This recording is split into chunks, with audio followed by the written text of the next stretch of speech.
கதைய இப்ப அடுத்த நகர்வுக்கு கொண்டு போக இருக்கிறாங்க. கதையில புதிய மாற்றங்கள்லாம் கொண்டு வர இருக்கிறாங்க அப்படிங்கிறதால, ஏற்கனவே இருக்கிற ஒரு சில கேரக்டர மாத்திட்டு, அவங்களுக்கு பதிலா புத்தம் புதிய கேரக்டர்கள கொண்டு வரலாம் அப்படிங்கிற மாரி தான் சீரியல் தரப்பில இருந்து முடிவு பண்ணியிருக்கிறாங்க அப்படிங்கிற மாரி தெரியுது. ஏன்னா ராஜியோட டயலாக் நீங்க கொஞ்ச நாள் பார்த்தீங்கனாலே தெரியும்.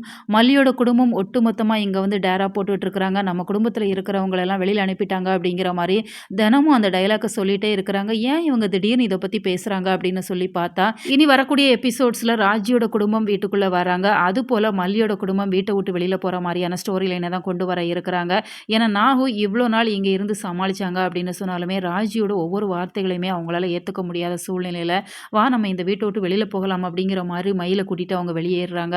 மல்லி எவ்வளவோ சொல்லி பார்க்குறாங்க, "போக வேணாம் அண்ணி" அப்படின்னு சொன்னாலுமே, இப்ப விஜயோட சப்போர்ட்டுமே மல்லிக்கு இல்ல அப்படிங்கிறதால விஜய் கொஞ்சம் சைலண்ட் ஆயிடுறாங்க. அதனால இப்ப அவங்க 2 பேரும் வெளியில போயிட்டாங்களே, இப்ப வீட்ல இவங்க மட்டும் தான் இருக்கிறாங்க அப்படின்னு சொல்லி பார்த்தா, அடுத்ததா புதிய கேரக்டர்ஸ் அறிமுகமாகுறாங்க. அதனால மல்லிக்கு என்னென்ன பிரச்சனைகள்லாம் வர இருக்கு. ஏன்னா இவ்ளோ நாளா நாகு, மயில் 2 பேருமே மல்லிக்கு சப்போர்ட்டா இருந்தாங்க. இப்ப அவங்களும் வீட்ட விட்டு வெளியில போயிட்டாங்க அப்படிங்கிற சூழ்நிலையில 2 பேர் வெளியில போறாங்க, 2 பேர் உள்ள வராங்க அப்படிங்கிற மாரி தான் ஸ்டோரி லைன கொண்டு வராங்க. இப்ப ராஜியோட ஹஸ்பண்ட் அவங்க பொண்ணு அனன்யா 2 பேரும் வீட்டுக்குள்ள வராங்க அப்படின்னு சொன்னா, விஜய கல்யாணம் பண்ணிக்கணும் அப்படிங்கிற ஒரு எண்ணத்த தான் இனிமே அந்த அனன்யா மனசுக்குள்ள ஏற்படுத்துவாங்க. அதனால ராஜி இதையெல்லாம் பார்த்துட்டு சும்மா இருப்பாங்களா, என் தம்பிய நிச்சயமா உனக்கு கல்யாணம் பண்ணி குடுப்பேன் அப்படிங்கிற மாரி தான் வாக்குறுதி குடுப்பாங்க.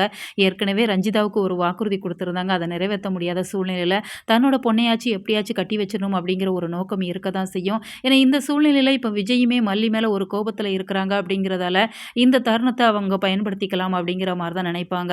ஆனா மல்லிய பொறுத்தவரைக்கும் இந்த வீட்ல அவங்க இவ்ளோ நாள் இருந்ததே தவறு அப்படிங்கிற மாரி தான் நான் சொல்லுவேன். ஏன்னா எவ்ளோ நாள் தான் மல்லி எல்லா விஷயங்களையுமே தியாகம் பண்ணிட்டு இருப்பாங்க.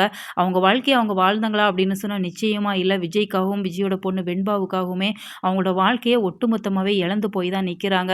அதனால இப்பேற்பட்ட வாழ்க்கை நமக்கு தேவையில்ல அப்படின்னு சொல்லி மல்லி ஒரு முடிவு எடுத்துட்டாங்க அப்படின்னு சொன்னா, நிச்சயமா விஜய் மாறுறதுக்கு நெறைய வாய்ப்பு இருக்கு. விஜயுமே தன்னோட தவறுகளை எல்லாம் உணருவாங்க அப்படின்னு சொல்லி தான் எதிர்பார்க்கலாம். உங்களோட கருத்துக்கள மறக்காம கமெண்ட் பாக்ஸ்ல சொல்லுங்க. மேலும் இது போன்ற வீடியோக்களுக்கு நம்ம சேனல சப்ஸ்கிரைப் பண்ணுங்க.